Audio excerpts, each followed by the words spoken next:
Before we dive in, a quick reminder, make sure to subscribe to the channel and tap that like button so you never miss out on our next anime breakdown.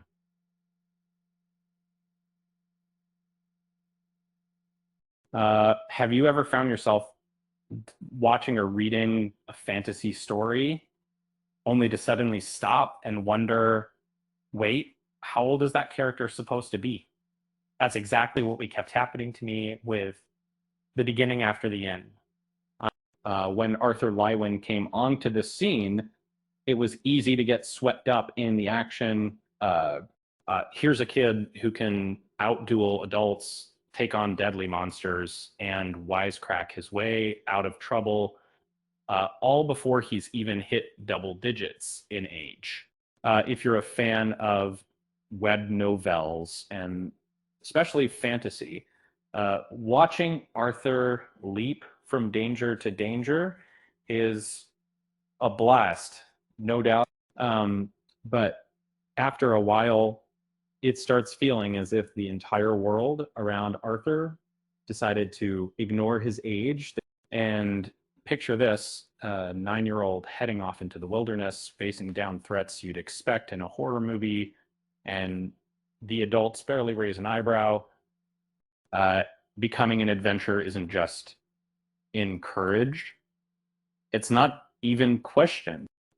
There comes a point where the story stops explaining things altogether, and we are left to suspend belief so high it gets a nosebleed. And let's unravel this.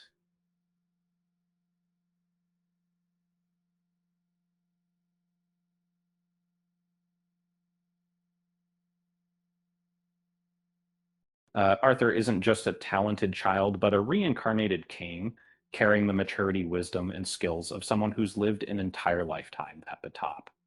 That's an amazing twist, but it's also a shortcut writers sometimes use to justify why a toddler is sparring with knights and carrying conversations that would leave most professors in the dust. The Sunday, the line between realism and fantasy gets blurrier every chapter. Sure, anime logic gives us leeway, but even then, it gets pretty wild. When your 9-year-old son announces he's running off into a dangerous forest, most parents would at least lock the windows. Not Arthur's.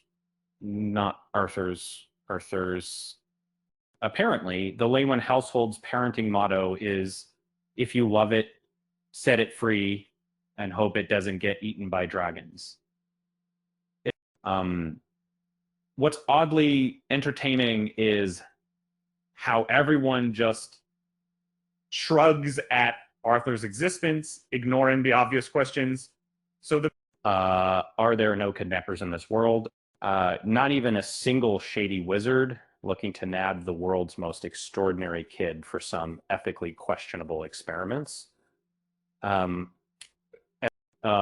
almost like everyone decided Arthur is simply above the usual childhood safety concerns. Don't get me wrong, the universe of T-Bait is fun and full of possibilities, and it's just that every time Arthur's age gets mentioned, the logic in my brain starts trying to put up a does not compute sign. The stakes can feel a little less gripping if you're constantly wondering whether you missed a secret potion for rapid aging somewhere. On the bright side, fantasy worlds are all about wild, impossible things. And Arthur might not look his age, but at least he's not stuck in middle school. Imagine trying to explain magic powers to your math teacher. With that said, thanks for watching, and until next time,